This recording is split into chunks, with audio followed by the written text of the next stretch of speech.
quería arrancar con un artículo que leí el día 2 de noviembre en el diario ABC, que a mí me gustó mucho. Y el título del artículo era: España busca 400.000 albañiles digitales para construir la recuperación tecnológica.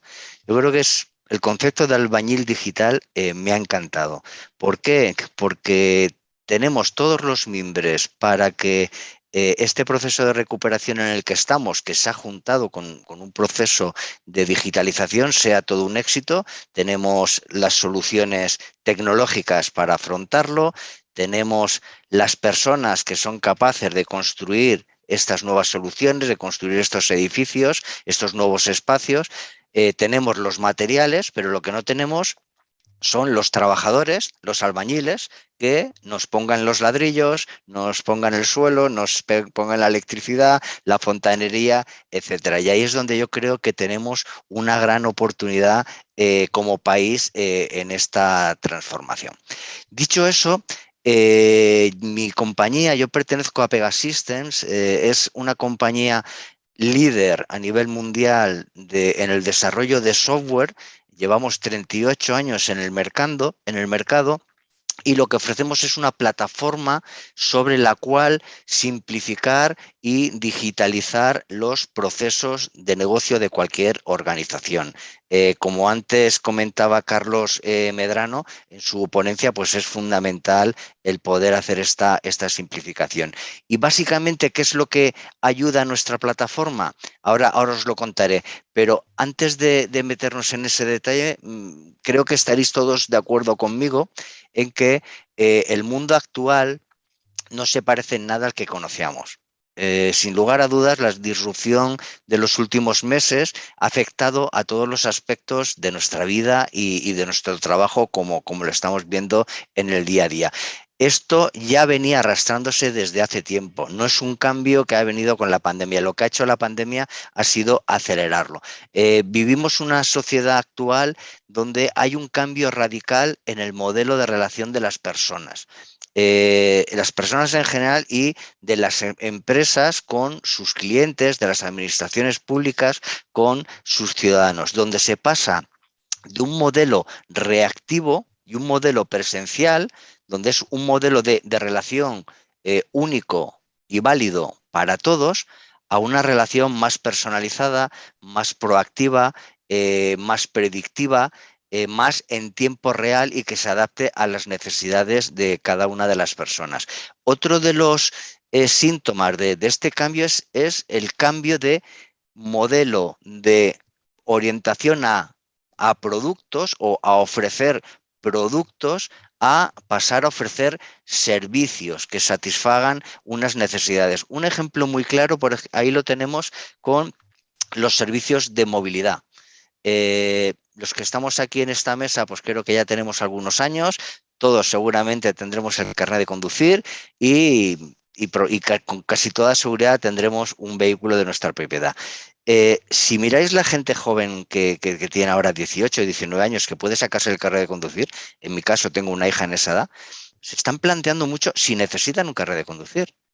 Ellos no buscan un coche para moverse, lo que buscan es un servicio de movilidad, y dependiendo del modo de la necesidad, pues igual utilizarán un patinete, una bicicleta, un taxi, un Cabify, un Car2Go. Si van a la playa 3 amigos, pues pueden alquilar un coche normal. Si van 12 amigos, pueden alquilar un microbús. O sea, lo que hacen es utilizar esos productos que antiguamente se hacían a modo servicio. Hay otro ejemplo también muy claro en este sentido, y es, no sé si conocéis el proyecto Telco 3.0 de Telefónica, en el año 2000, principios de los 2000, cuando Telefónica también cambió radicalmente la forma de trabajar con sus clientes. Dejaron de vender productos, dejaron de vender líneas de móvil, líneas telefónicas en casa, ADSLs, a pasar a vender servicios. Incorporaron todo lo que es Imagenio, todo lo que es el streaming, todo lo que es un servicio de datos, servicio de contenidos, y eso fue revolucionario en el mundo de las telecomunicaciones. Pues eso es un poco lo que yo creo que está ocurriendo ahora. Y para poder hacer realidad este cambio de paradigma, pues lo que se necesitan son plataformas digitales para poder agilizar y automatizar la actividad de las empresas, proporcionando pues plataformas que sean modulares, adaptables, abiertas, basadas en estándares, etcétera, etcétera, etcétera. Y encima de todo esto, pues nos ha llegado ahora, tampoco es nuevo, pero sí que es un concepto que ahora mismo se ha puesto mucho más de moda, que es el concepto de metaverso. ¿Vale? Para los que supongo que todos lo habréis escuchado, pero probablemente haya como muchas dudas todavía a qué se refiere metaverso. Bueno, pues en Wikipedia metaverso lo definen como el acrónimo de meta, más allá, y universo. Es un concepto que lo que hace es denotar la siguiente generación de Internet, donde se describe una experiencia inmersiva y multisensorial en el uso aplicado de diversos dispositivos tecnológicos para establecer relaciones con entre las personas, dijéramos, ¿no? Entonces, bajo ese paradigma, lo que desde Pega vemos es que nos estamos enfrentando al reto más importante de modernización en España de los últimos 30 años, donde, por un lado, las organizaciones tienen que, perdonad un segundo, donde por un lado las organizaciones tienen que empezar a utilizar herramientas y tecnologías que les ayuden a tomar mejores decisiones, es decir, ofrecer una interacción más personalizada a las circunstancias de cada persona, de cada cliente, de cada ciudadano en una administración pública, potenciado por la inteligencia artificial y en un entorno omnicanal y en tiempo real. ¿Eso qué quiere decir? Que si Paco Loba inicia un trámite, imaginemos, con la Seguridad Social para solicitar el alta de un hijo que ha nacido, yo puedo iniciar ese trámite a través del portal web, luego ese trámite, porque no me ha dado tiempo a terminarlo, me voy a una reunión, pero antes de la reunión tengo 5 minutos, puedo continuar haciéndolo por un canal móvil y, ¿por qué no?, puedo llegar a terminar haciéndolo en una oficina presencial. Esa relación eh, y esa experiencia de Paco Loba tiene que ser contextual y tiene que ser relevante, no tiene que poder mantenerse a través de todos los canales. Y por otro lado, se va a exigir que se realicen los trabajos, que los procesos de nuestra actividad económica, nuestros procesos de negocio sean más sencillos, sean más simples y sean automatizados de principio a fin para poder ejecutarlos de una manera más ágil. Y para ello lo que hace falta es construir unas nuevas arquitecturas digitales donde la lógica de esa lógica de ese negocio, o para que lo entendamos todos, esas nuevas aplicaciones que se van a construir en el futuro ya no van a ser aplicaciones que se construyan con lenguajes de programación como todos podemos conocer, muy de moda, como C, C++, Python, R, este tipo de lenguajes. Van a ser lo que son nuevas tecnologías, nuevos paradigmas del siglo XXI basados en arquitecturas de low code, donde se van a poder sentar en una misma mesa a definir estas nuevas aplicaciones, como decía antes también Carlos Medrano, utilizando técnicas de design thinking y técnicas ágiles de desarrollo, usuarios de negocio y usuarios de tecnología. Entonces, para hacer estos cambios se van a crear nuevas profesiones en el futuro para la que ahora mismo no tenemos suficientes profesionales para llevar a cabo este tsunami de digitalización. Y ahí me vais a permitir que haga referencia a un libro muy interesante que tengo aquí. No sé si se va a ver bien ahí, es un libro que se titula De los Z a los Silver, es un libro que está escrito por Iñaki Ortega. Iñaki Ortega es doctor en economía y profesor de la universidad desde hace más de 25 años. Actualmente es el director científico del Centro de Investigación Agenomics de la Fundación Mafre y además es profesor de la Universidad Internacional de La Rioja, y también está coescrito por Asun Soriano, que es bueno, pues una amplia trayectoria como experta en asesoría estratégica de comunicación y opinión pública y gestión de crisis. Este libro me parece muy interesante porque habla que, sabéis esto de las generaciones, los millennials, los boomers, las pensiones de los boomers, etcétera. La generación de los Z son aquellas generaciones que nacieron, o personas que nacieron después del año 2000, después del 95, más o menos. Ahora mismo tienen entre 18, 20 y pico años, y son eh, nativos 100% digital. Son personas que han nacido con la tecnología digital. Y los silver son aquellas personas que ya superan los 55, yo diría, incluso bajaría un poquito el listón, yo creo que a partir de los 50 ya yo ahí me encontraría, nos podemos considerar silvers. Y son, si os fijáis, son las dos generaciones que más problemas tienen para la incorporación o mantenerse en sus puestos de trabajo. Los jóvenes porque nadie les da una oportunidad, y los que somos más mayores porque parece que ya no servimos para producir para las empresas. Y lo que nadie se está dando cuenta, y viene muy reflejado en este libro, es que son las dos generaciones que van a ser el motor que necesita la sociedad para reinventarse y transformarse.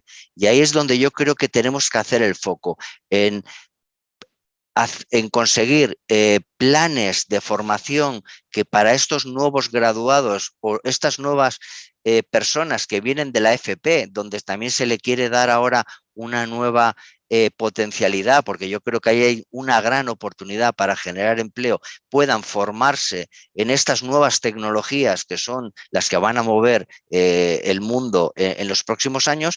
Y luego también estas personas senior que tienen mucha experiencia, que acumulan mucho conocimiento, y para ellos sería muy fácil cambiar sus habilidades, en este caso para construir aplicaciones, dejar de hacer como lo hacían antes para hacerlo con estas nuevas tecnologías del siglo XXI. Y ahí es donde creo yo que sinceramente tenemos la oportunidad para aprovechar este reto de transformación que tenemos por delante. Y básicamente esa era un poco la introducción que quería haceros para, bueno, pues ya generar ese debate, conocer vuestras opiniones, y que luego al final podamos hacer ese resumen, ¿no?, de esos 5 titulares que podemos aportar a la mesa central que luego se celebrará en unos minutos. Ahí ya os dejo que vosotros, como expertos en el ámbito de formación, Javier y Ana, pues nos comentéis vuestra visión. Ana, si quieres, tienes el micro cerrado, o empiezo yo como tú quieras.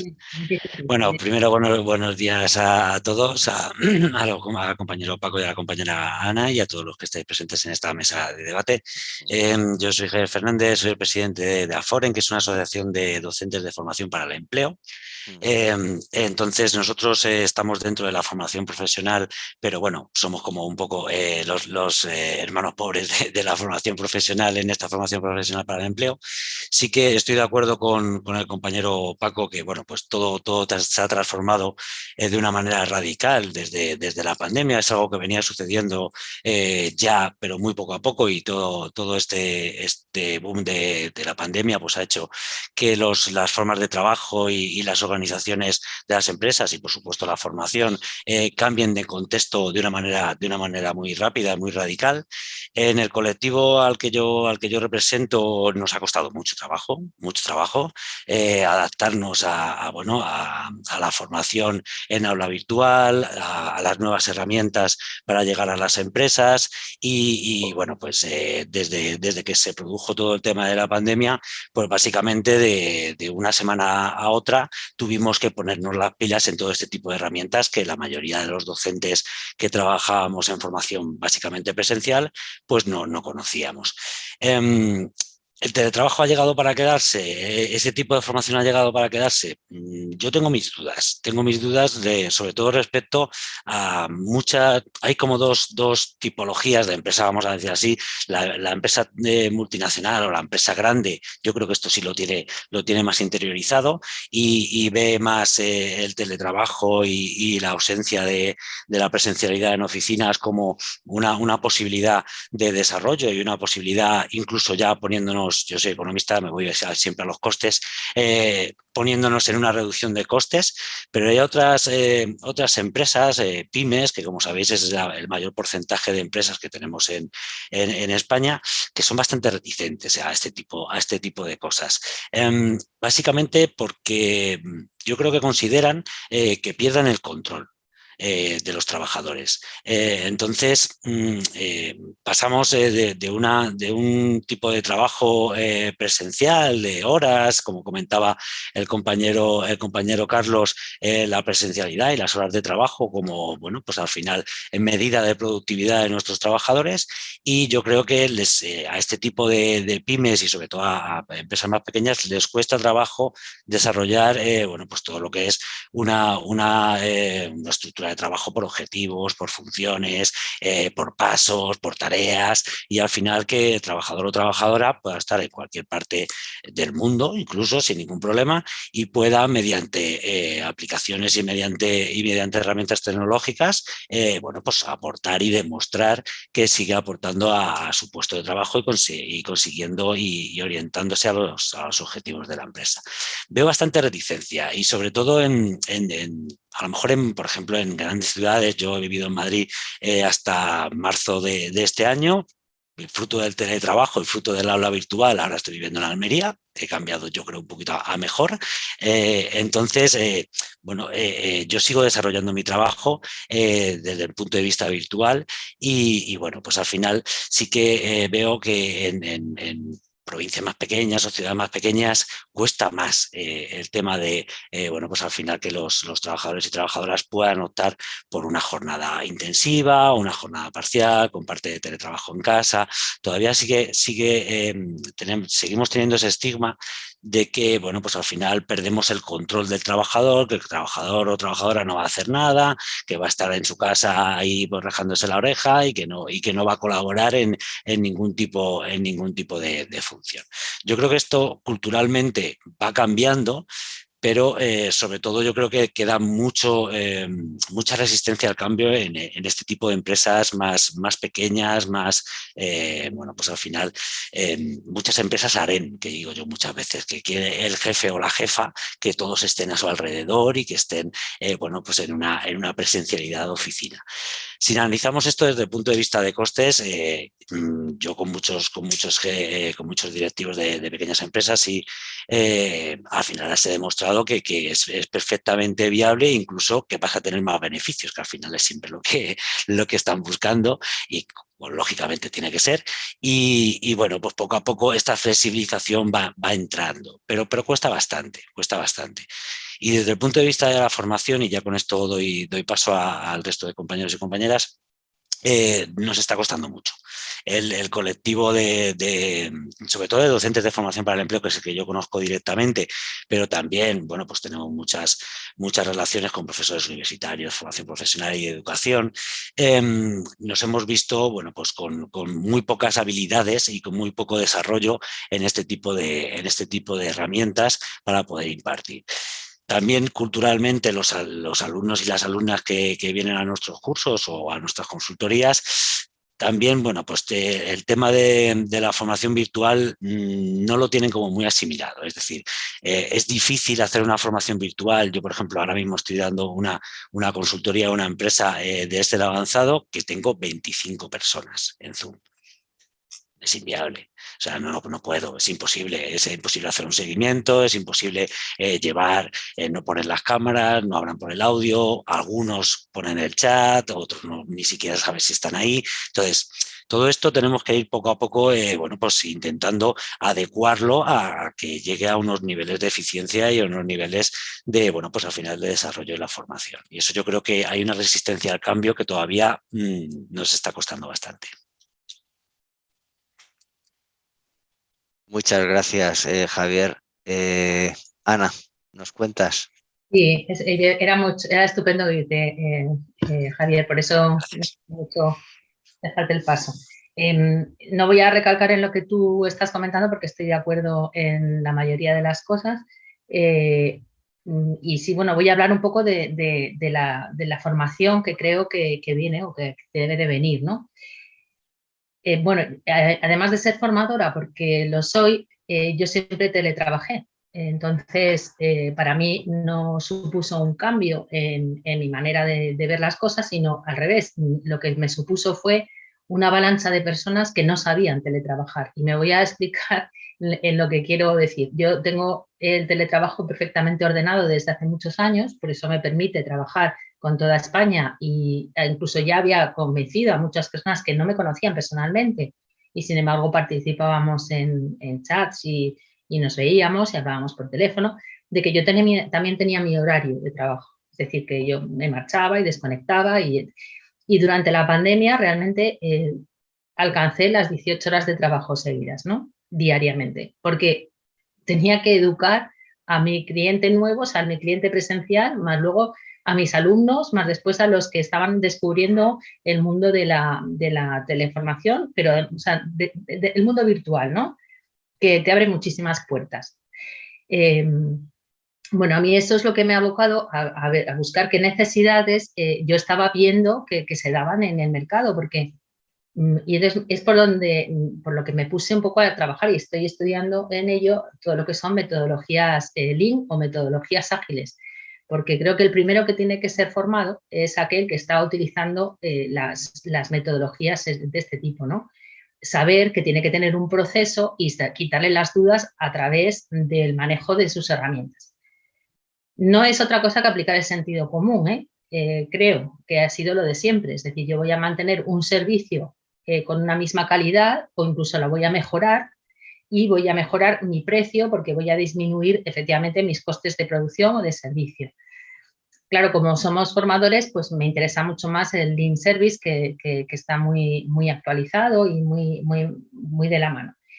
¿Qué creo que es importante? Pues creo que es importante crear una formación que en realidad nunca ha existido o muy mal para las pymes.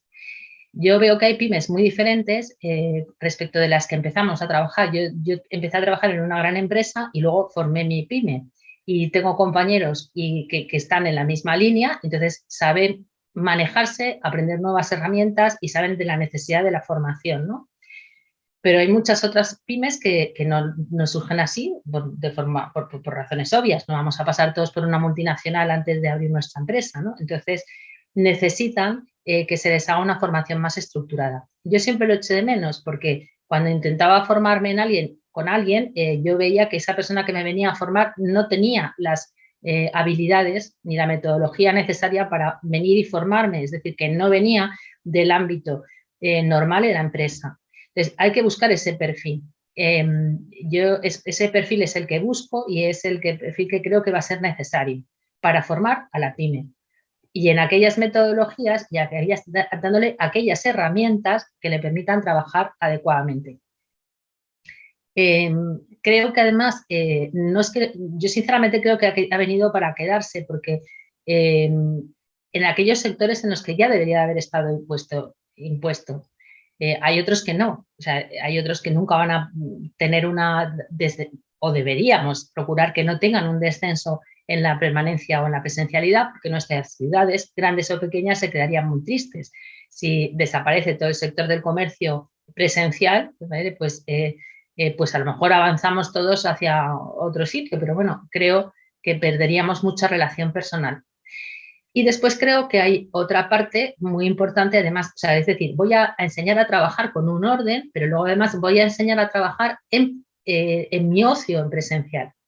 Tengo que ayudar a las personas que están teletrabajando a organizarse la vida y entender que necesitas un contacto personal y un aprendizaje personal y presencial también más allá de lo que estamos viendo. Con lo cual, bueno, resalto, ¿no? Dos líneas de formación también me parecen interesantes. Primero, buscar a profesionales que sean empresarios a los que primero se forme y formarles en la ayuda de herramientas ágiles para hacerles entender que lo que les estás dando es una herramienta, no un sistema no te estás sentando en su trabajo, sino que va a ser una manera más sencilla. Y luego, por supuesto, formar a los trabajadores en esas herramientas que los jefes van a imponer y que también necesitan efectivamente aprenderlas y entender por qué. Y luego creo que hay que hacer una formación más humana y más cercana para que las personas podamos seguir manteniendo un contacto y una realidad personal y necesaria, ¿no? Emotiva y emocional. Mucho más cuando además estamos llegando a una realidad inmersiva, ¿no? De la realidad virtual, etc. Pero no, hay que tener un poco esa idea, ¿no? En cuanto a las dos generaciones, pues Paco, estoy totalmente de acuerdo contigo. Creo que los que tenemos 50 o un poquitín más, sabemos perfectamente manejar o entender qué es lo que están manejando. Yo no me gusta el concepto de nativo digital, no me gusta porque lo que he descubierto desde hace mucho tiempo es que saben utilizar los juegos, pero no saben utilizar todas las herramientas. Es decir, que necesitan tener una formación mayor en lo que realmente... Y además les estamos engañando porque les estamos diciendo que son algo que no son. Es decir, saben, como yo sabía de pequeña, utilizar un teléfono o poner un DVD, pero no tenía la idea de cómo hacer que eso se pusiera en marcha, ¿no? Y lo saben, pues yo tengo un hijo que está estudiando el doble grado de matemáticas y física y lo sabe, pero tengo otro que está estudiando humanidades y es que esto le supera. No tiene ni idea. O sea, le das un ordenador y le das, quítame esto de en medio.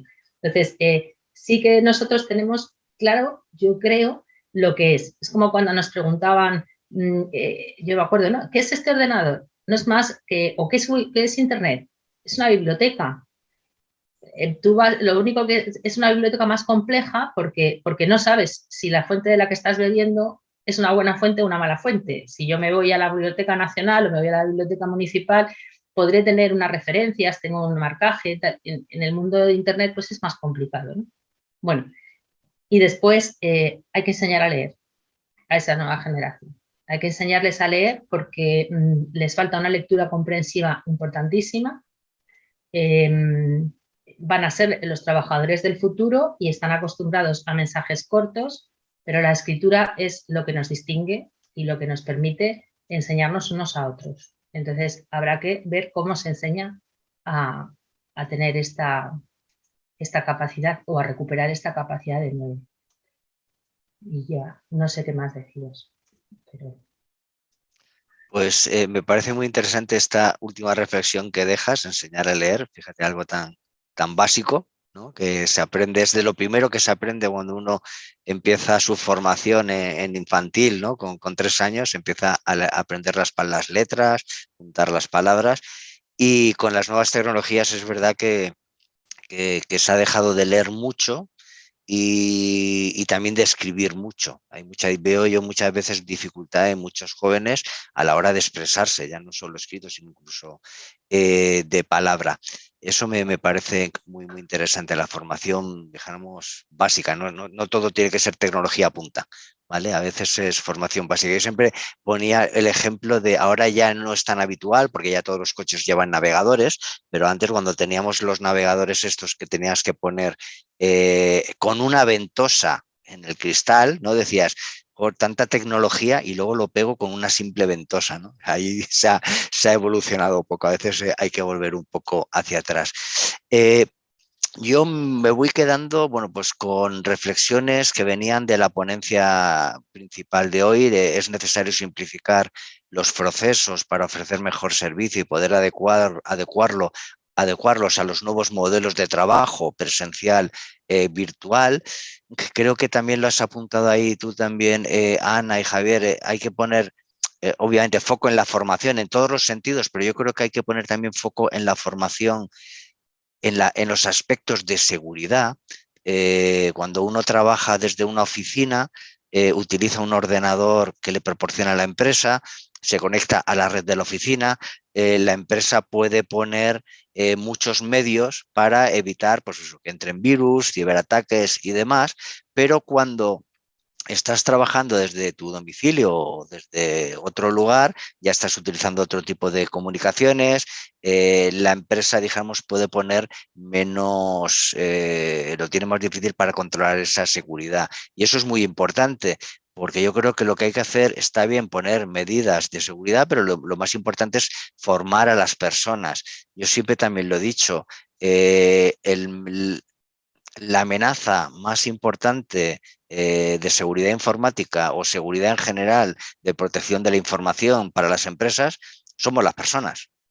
¿Vale? O sea, podemos tener los discos duros encriptados, podemos tener comunicaciones VPN encriptadas entre nuestros ordenadores y los de la empresa, pero luego yo cuando he viajado en el AVE, viajando a Barcelona o Sevilla, he escuchado conversaciones dando información de negocio a grito pelado y, oye, porque no eran de mi sector, pero podían ser de mi sector, ser mi competencia y tener una clara visión de cuál es su estrategia para yo adecuar la mía y levantarles ese negocio, ¿no?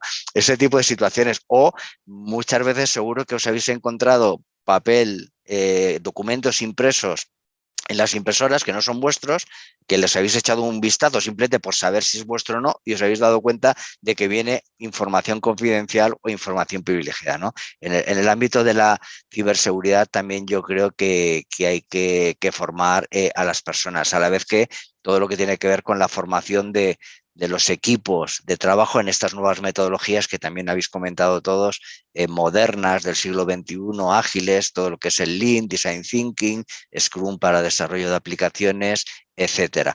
Y luego también me quedo con la idea de que, claro, las grandes empresas lo tienen más fácil y probablemente estén más habituadas a este tipo de retos. Pero las pymes lo tienen más complicado y no olvidemos que en España, si no me equivoco, vosotros seguro que tenéis mejor ese dato, el 98% de las empresas son pequeñas empresas. O sea, es un porcentaje muy, muy, muy alto. Entonces, yo os lanzaría algunas preguntas. Una primera pregunta es, como resumen de vuestras exposiciones, ¿qué transformación veis necesaria que tengan que afrontar las empresas y especialmente yo creo que las empresas más pequeñas con más dificultades para poder salir fortalecidos de esta situación en la que estamos? ¿Qué deberían de hacer? Bueno, pues aporto yo alguna cosa. Yo creo que las pymes, sobre todo, como lo he comentado antes, tienen un problema de presencialidad. Y yo creo que disminuir las estructuras verticales, hacerlas más horizontales y sobre todo el pasar de un trabajo por tareas y por horas a un trabajo por objetivos es algo que llevamos muchos años con esto desarrollándolo, pero hay muchas empresas a nivel pequeño y mediano que no lo tienen ni mucho menos claro.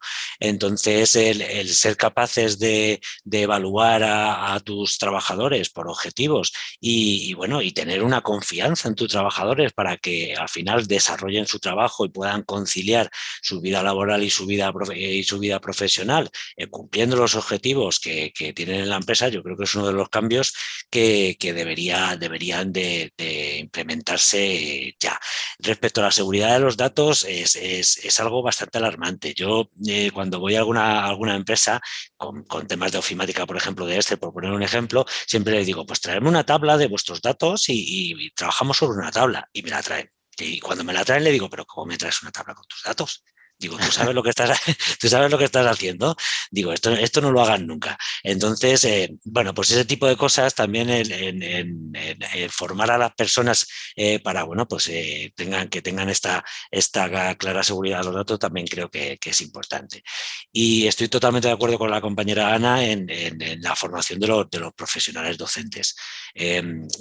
Creo que tenemos poca formación, ya no en herramientas tecnológicas, sino en todo, en muchas áreas, como por ejemplo las soft skills, en habilidades y todo esto que luego tenemos que implementar en nuestras formaciones y yo conozco muchas tipologías de docentes que a lo mejor, bueno, pues son docentes más de oficios o más de, bueno, pues de tareas más manuales, que esto es como un mundo aparte, o sea, no entran ni mucho menos en esto. El tema de la formación online y, por ejemplo, el aula virtual, tanto SEPE como Fundae han decidido que 2022 van a continuar con este tipo de asimilación del aula virtual a la formación presencial, pero no quieren ir más allá de 2022 de momento, con lo cual, por eso yo tengo mis reticencias un poco respecto a la formación en particular sobre que el teletrabajo y que la formación virtual haya llegado para quedarse en este sentido. Muchas gracias, Javier. De vosotros. Ana, ¿algún comentario? Sí, bueno, de la seguridad, por contaros un chascarrillo, pues sí, en el AVE, precisamente, a mí sí que a grito pelado, me enteré de lo que iba a decir mi competencia para llevarse a un cliente. Claro. Entonces me quedé tomando notas amablemente, porque me sorprendió, digo, yo esto me suena, ¿no? Claro. Y sí, y entonces la verdad es que cuando llegué a la empresa le dije, bueno, hombre, yo creo que, por ejemplo, no es un criterio para contratar a nadie el que se haya quedado viudo, es más, no sabía quién era, ¿no? Y ahí trabajé mucho. Bueno, es lo conseguí, el trabajo.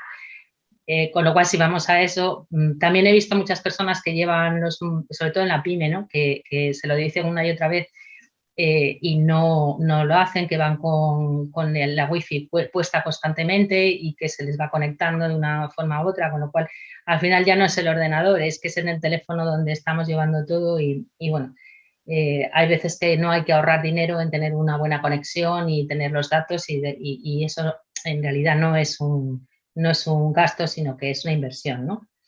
En cuanto a las pymes, es que yo vuelvo a pensar lo mismo, o sea, es que hay que darles una formación que les haga ver más allá, pero claro, para eso el que le da la formación es una formación muy compleja, como todo, por eso las pymes están en ese submundo, ¿no? Porque en realidad ni siquiera tenemos, ¿vale? Porque una representación real. Y yo tengo, además de dedicarme a la formación, tengo una panadería. Me dedico a ello, ¿no?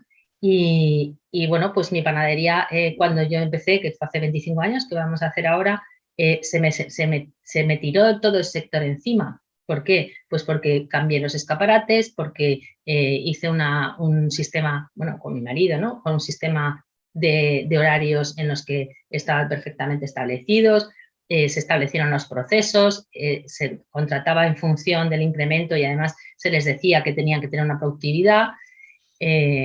Bueno, eso es lo que nos hizo. Nosotros, ¿qué es lo que buscamos? Pues herramientas que nos faciliten ver cuáles son los tiempos de venta, etcétera, cuáles son la presencialidad que se necesita, cuándo puedes estar no cerrado, la conciliación con la familia, etcétera. Pero ese trabajo va a ser siempre presencial porque tiene una cara al público que para mí es importante. Tengo ya una tienda, ¿no? Virtual, pero es otra cosa lo que yo quiero. Lo que pasa es que se nació así. ¿Qué le pasa al resto de mis compañeros? Que los veo, ¿no? Como profesionales, pues hay algunos muy listos, como que de hecho han sacado sus productos al exterior y lo están haciendo fenomenal, y además que quieren hacerlo. Ya hay otros que han iniciado su trabajo como un medio de supervivencia, es decir, no encuentro un trabajo y lo voy a hacer. Entonces, es mucho más difícil entrar en esas empresas, pero ya no porque, o sea, primero por la atomización, segundo por el motivo por el cual esa empresa ha nacido y luego porque tampoco conocen el liderazgo. Es decir, no es que no quieran o porque crean que pierdan el control, es que creen que el liderazgo es otra cosa. Entonces, ¿qué vuelvo a pensar? Bueno, pues que tal vez la responsabilidad social corporativa de las grandes empresas también sea el poder poner a disposición durante una serie de horas a profesores o a personas que trabajan en sus empresas para que puedan formar a los de las pequeñas empresas, que además va a venir muy bien porque eso supondrá un crecimiento importante para los demás, que sean un referente de su sector. ¿Vale? Pues, entonces, a lo mejor no es tanto voy a dar tal, sino que voy a enseñar a pescar. Bueno, a lo mejor enseño a mi competencia, no, porque estoy enseñando a empresas de 10 trabajadores o lo que sea, ¿no? Que la Fundae no entienda lo que es el aula virtual. Trabajé allí unos cuantos años y ya la utilizaba y jamás entendieron lo que era una aula virtual, no lo van a entender ahora. Y eso que ahora la entienden más porque la han usado. Entonces, como han hecho galletas durante el confinamiento con el de enfrente, pues por fin han entendido lo que es una aula virtual, ¿no? Pero bueno, te digo que ahí pasa lo mismo que con las pequeñas o grandes empresas, pues si tú te cierras a entender que esto es algo inevitable y que tienes que dejarlo vivo, pues nada. Que luego además también es nuestra responsabilidad, yo no admito que las personas estén o sea, no interactúo con quien está conectado y en negro. ¿Vale? Solo cuando doy una formación, solo interactúo con quien está con la cámara encendida y quien está haciéndome interactuar con él. Si no, no. Oh. Entonces es así de claro. He tenido clases de ese tipo con 30 personas y yo me he callado. No me gusta hablar al aire. Entonces esto es lo que hay. O encendéis las cámaras, con los que encendáis las cámaras, no tengo, no, mira, es que porque además es lo digo, no, es que no tengo cámara. Pues mira, es muy sencillo, te conectas a través de tu teléfono inteligente, que seguro que es de... ¿Seguro que lo tiene? Sí, y entonces como ya, veo Netflix, efectivamente, bueno, bien, pues conéctate ahí y lo apoyas donde te dé la gana, ¿no? Entonces, tal vez nos falta también en esos momentos de clase enseñar a conectarse. Yo sé que no os estoy mirando a los ojos, sé que si hago así sí que os estoy mirando, ¿vale? Tengo la cámara. Claro. Entonces también la expresividad, la manera de comunicarse, pues es diferente, ¿no? Pero bueno... Bueno, yo creo que hemos hecho un avance en esto de tener las cámaras abiertas. A ver, no somos locutores de las noticias de televisión que saben dónde tienen que mirar, ¿no? Pero casi. Sí que es verdad que efectivamente se ha demostrado que ahora mismo las reuniones tipo Zoom, Microsoft Teams, Skype o Webex, pues están dando muy buenos resultados. Yo creo que hay una cosa en la que o por lo menos personalmente a mí me está costando, ha sido relativamente fácil adaptarnos al teletrabajo 100% durante la pandemia, cuando estábamos confinados, más o menos los que podíamos hacer, porque ha habido otros trabajadores que no podían teletrabajar, pero los que no hemos podido hacer, mi actividad no ha cesado, es más, se ha incrementado. Lo que me está costando ahora, y es general, es volver al mundo físico. O sea, la combinación de reuniones virtuales con reuniones físicas, pues es difícil de compaginar, porque una reunión virtual en 5 minutos saltas a la siguiente, pero de reunión física a reunión física tienes que desplazarte o bien coger el coche o el transporte público o ir andando, pero no es tan inmediato. Entonces las agendas se complican un poco. Por eso lo que habláis de la formación virtual yo creo que es clave, es fundamental. Y muchas veces también yo creo que tenemos no solo un problema de que hay que formar, sino hay que comunicar dónde está la formación. Habéis hablado ahora de la Fundae, sabéis que la Fundae ha creado el espacio Digitalízate, donde muchas empresas, entre ellas Pegasystem, ofrecemos formación virtual de forma gratuita. Y es formación de mucha calidad. Cualquier persona que quiera mejorar sus conocimientos en cualquier ámbito, o bien a través del espacio Digitalízate, o simplemente buscando miles de portales de formación que hay en Internet, hoy en día nadie tiene la excusa para decir yo de esto no sé, ¿no? Es bastante fácil acceder a la información. Os quería lanzar otra pregunta. Todas estas transformaciones de las que hemos estado hablando, algunos pinceladas habéis dado en vuestras intervenciones, pero ¿cómo va a impactar en los modelos de contratación y en los propios trabajadores, ¿no? Lo comentabas antes, Javier, tú habías estado trabajando en Madrid y ahora pues estás trabajando desde Almería. Depende de la actividad profesional que uno realice, es que la puede realizar desde cualquier lugar, no de España, sino del planeta, ¿no? Entonces, ahora mismo, oye, pues si hay falta de personal de una determinada cualificación que se puede hacer en remoto, pues oye, y es en Australia, tendríamos que adaptar nuestro horario, nuestro modelo de vida, pero podríamos tener acceso a este trabajo. Pero sin irnos tan lejos, aquí en España, ¿cómo veis, teniendo tanto volumen de pyme, esa confianza que comentabais de hay que confiar en el trabajador, en que va a gestionarse bien su tiempo, va a trabajar por objetivos. ¿Cómo va a impactar o cómo debe de impactar en esos modelos de contratación? Yo, bueno, ahora empiezo yo si quieres. Yo creo que vuelvo a repetir lo mismo, depende mucho del tipo de pyme que estamos hablando. Una pyme que se dedique ya a la digitalización o lo que sea, o a una farmacéutica pequeña, ¿vale? Ingenierías, tienen completamente asimilado el trabajo ya por objetivos, y donde tenían sus dudas, pues ahora ya lo van a dejar claramente así.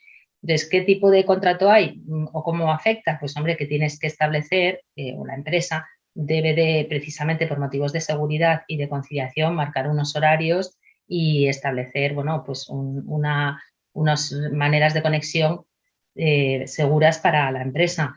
¿Cómo influye? Pues en la generación, serán los millennials, me imagino, bueno, pero de 28 años, etcétera, que no lograban acceder a una vivienda, pues están accediendo. Yo tengo personas a mi alrededor, pues con 27, 28 años, que tenían que estar viviendo en Madrid o en París o en ciudades grandes donde la vivienda era absolutamente inasequible, y entonces ahora se han ido a vivir a sitios donde están a 1 hora, 2 horas de su zona de trabajo para poder hacer las reuniones presenciales puntuales, pero han podido acceder a una vivienda digna, y además es algo como tan, no sé en qué acabará, no sé si mejorará, ¿no?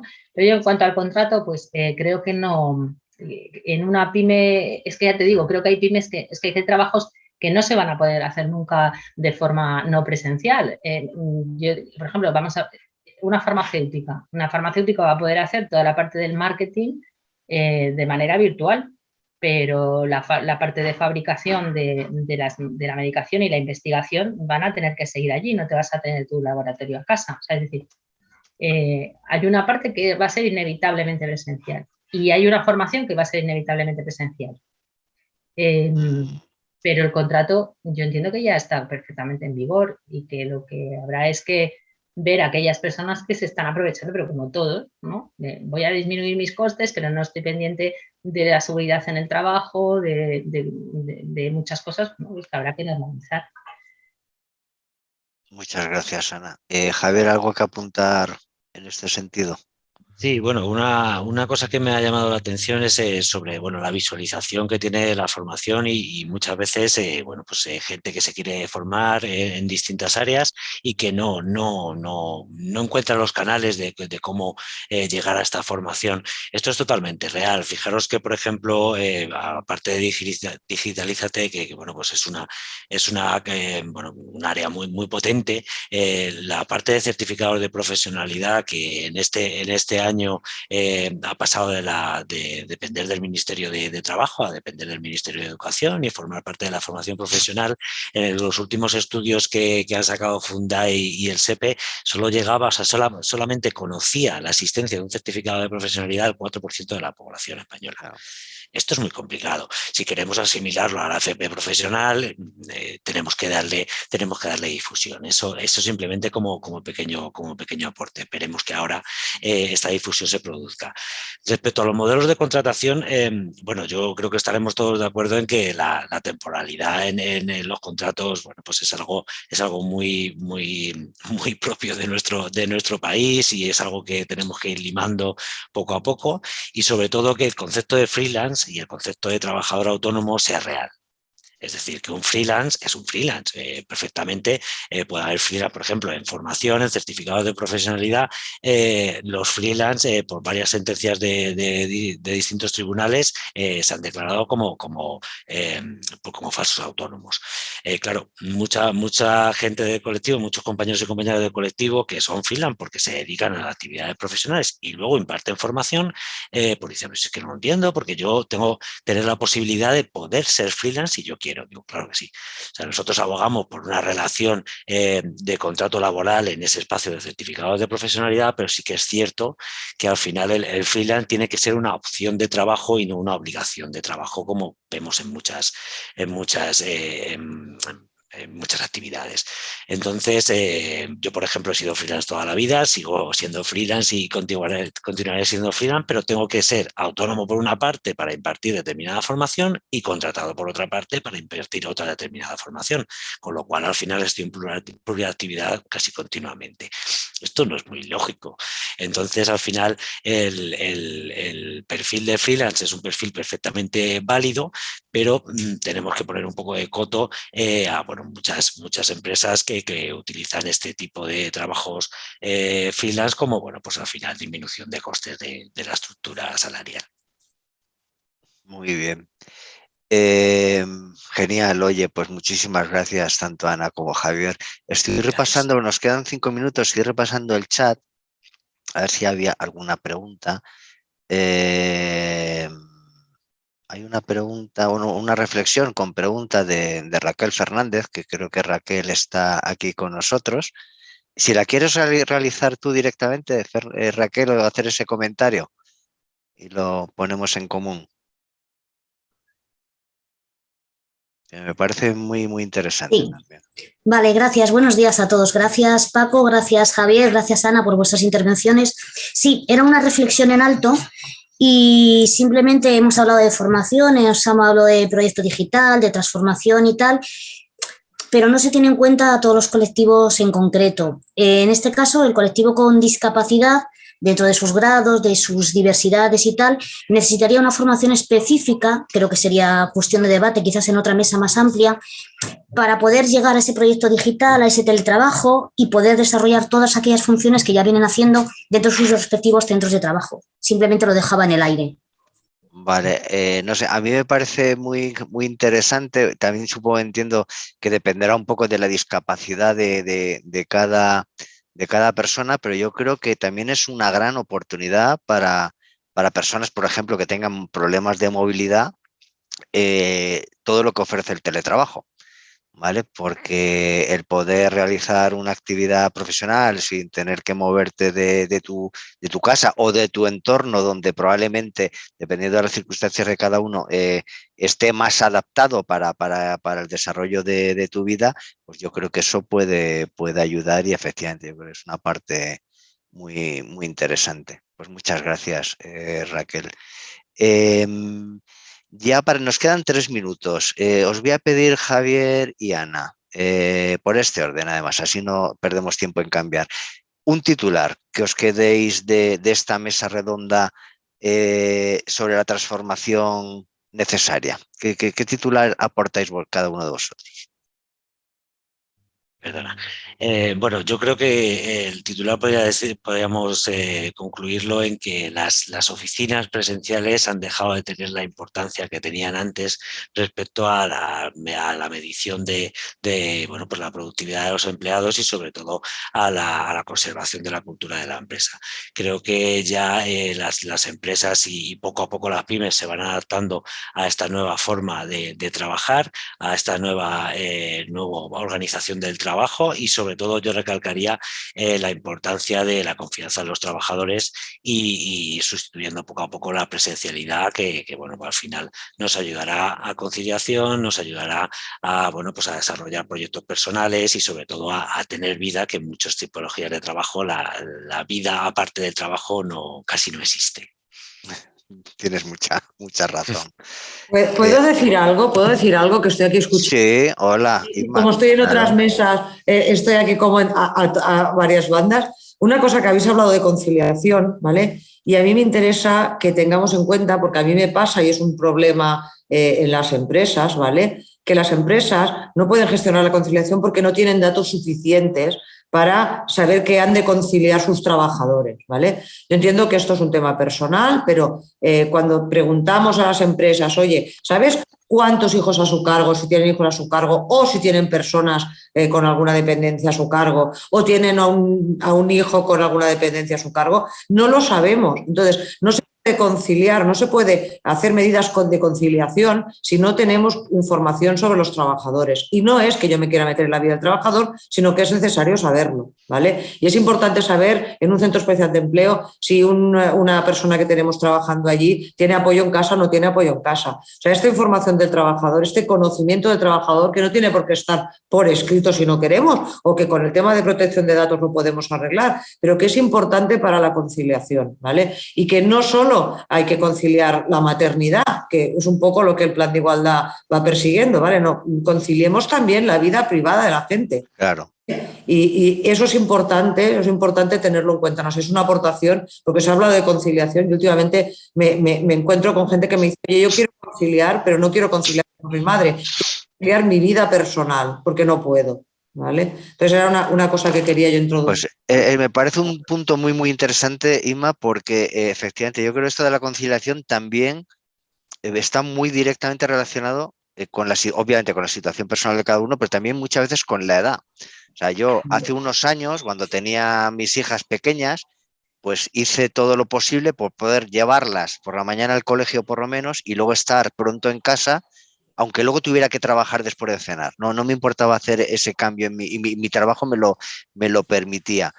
Pero ahora ya van creciendo, cada vez pues los hijos van pasando más de los padres, dijéramos que tengo más tiempo para mí, ¿no? Entonces ahora mismo me puede interesar ejercer mi actividad profesional, pues a lo mejor desde más temprano, arrancar más temprano por la mañana para terminar más pronto por la tarde, pues para tener tiempo para mí, ¿no? Ya no para mis hijas que no me hacen caso, sino para mí. Entonces yo creo que es importante lo que tú dices, que la empresa conozca la situación de cada trabajador para poder adecuar también la forma de trabajar, ¿eh? Eso me parece muy, muy interesante. Ana, ¿nos cuentas tu titular?